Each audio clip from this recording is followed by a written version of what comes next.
this concept of people say, oh, I'm going to go and get funding for a company or a customer is going to buy a service, we've got to always be looking at the benefits in exchange for the money.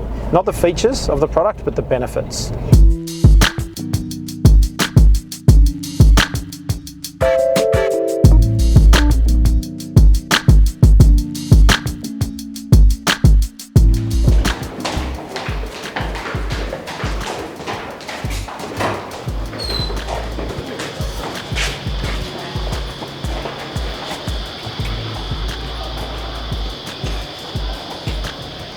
Should we take the Bentley?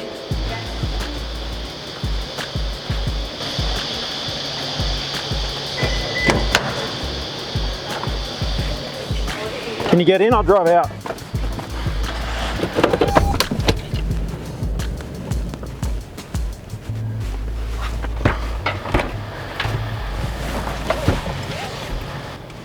You right? Mm-hmm. Made your way up. Big car.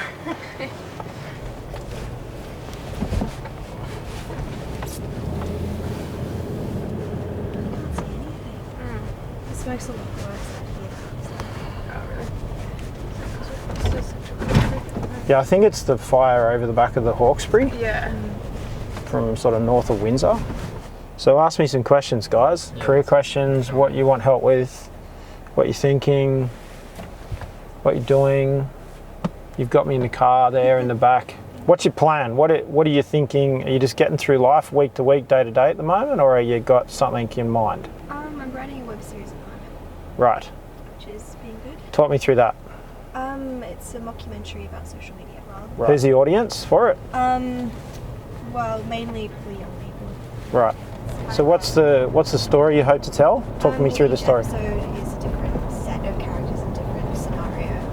The first one we had was about an Instagram model who hired a company to help make vacation photos and so on. It's all kind of that style of mockumentary. And I've written all the synopsises now. It's just getting the scripts up. But I've got a whole crew and cast and everything. So we're getting there. Just got to get funding. So what do you need the funding for? To buy equipment because I don't have access to it through uni now. Okay. And the person that gives you the money, what are they going to get in exchange for their money? Well, it's probably going to be Screen Australia. So they fund arts projects that are Australia-based. But there are some other schemes that we could maybe access because we've got an Indigenous person working on our project. So there are a lot of support grants for that as well. But mainly we're looking at Screen Australia at the moment. Okay. To help us with that. So what is Screen Australia going to get out of it? Well, they fund art. So that's, what are they? My question is, I'm being tough on you. Yeah, I know. I want to know what they're going to get out of it. So in exchange for their money, when you go to a coffee shop and you pay $4 for a coffee, you give the barista $4, you get a coffee. So Screen Australia are going to give you what? $1,000, $2,000, $10,000, $20,000? It's normally around $5,000. So they're going to give you $5,000. What are they getting in exchange for $5,000? I'm not 100% sure because from their website, their whole thing is that you don't have to credit them. You don't have to do anything in particular. That kind of coordinates with their vision. It's just a grant because they get funding from the government. Okay, so foster art. So I think that's the main thing they get out of it. Excellent. So let me give you some guidance. What are you making? Like, what's the valuable final product? What's the thing that's at the end?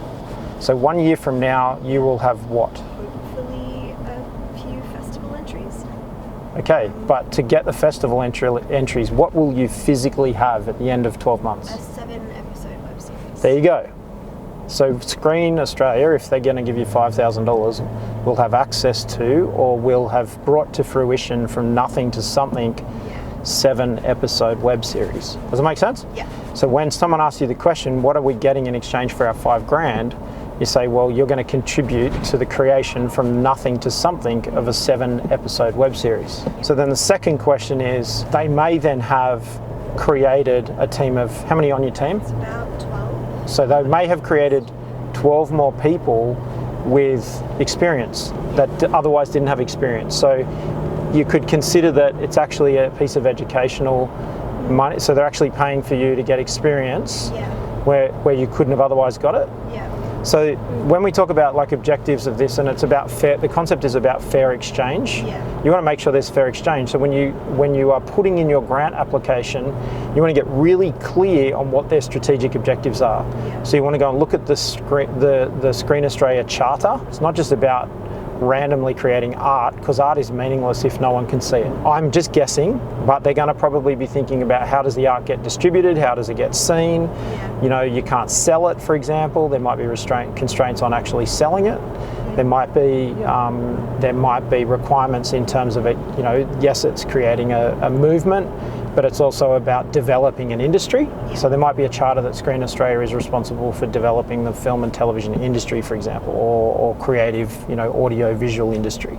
Yeah. So those sorts of concepts, just be thinking about all of the different, not the features of what you're doing, but the benefits. So the benefits to them. So in exchange for $5,000, they have facilitated art coming to fruition that hadn't otherwise come to fruition. How's that sound? Yeah, that's good. So then, I was wondering how to pitch it, so that's good. yeah, well, go and have a look at the Screen Australia Charter and reverse engineer it.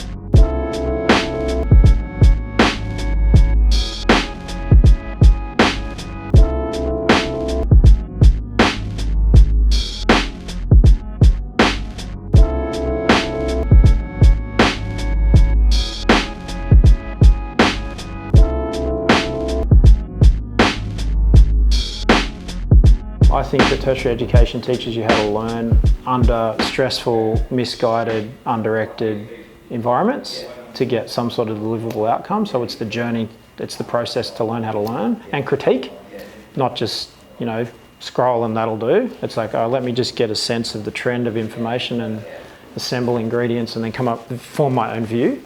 So I think I'm a believer in university for that reason.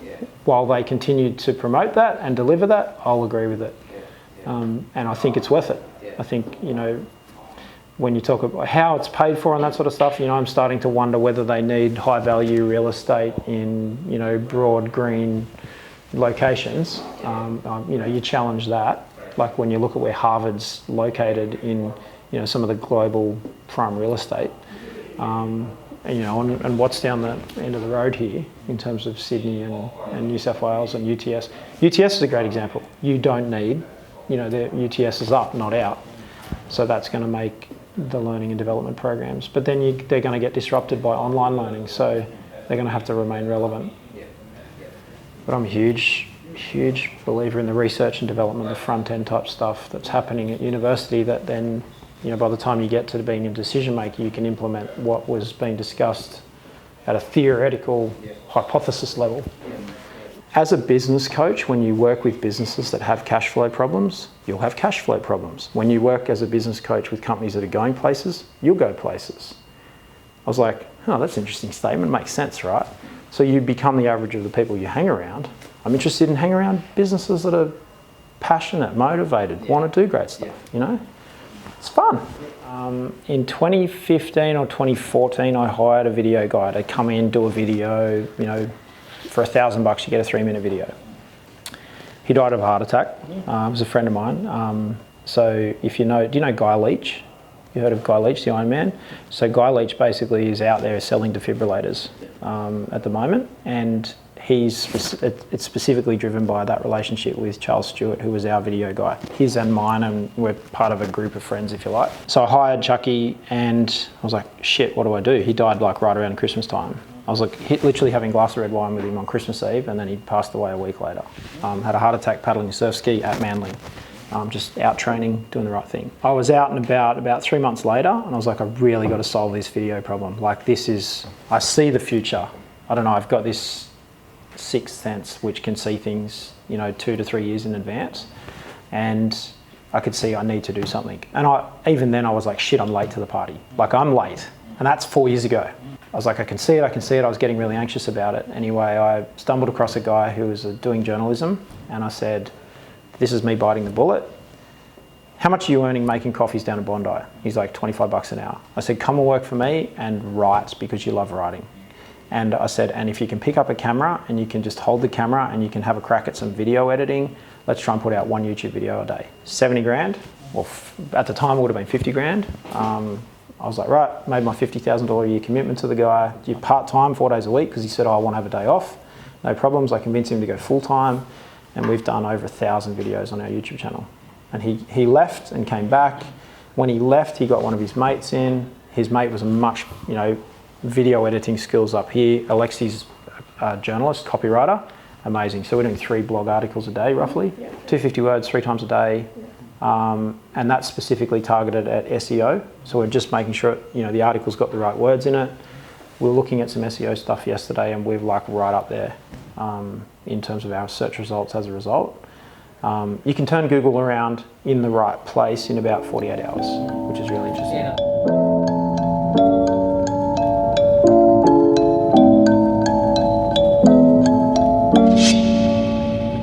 It's not what you know, it's not who you know, it's who knows you. And now you know what we're all about.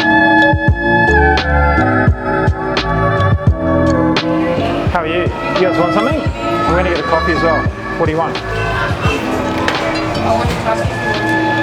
Raspberry and apple juice.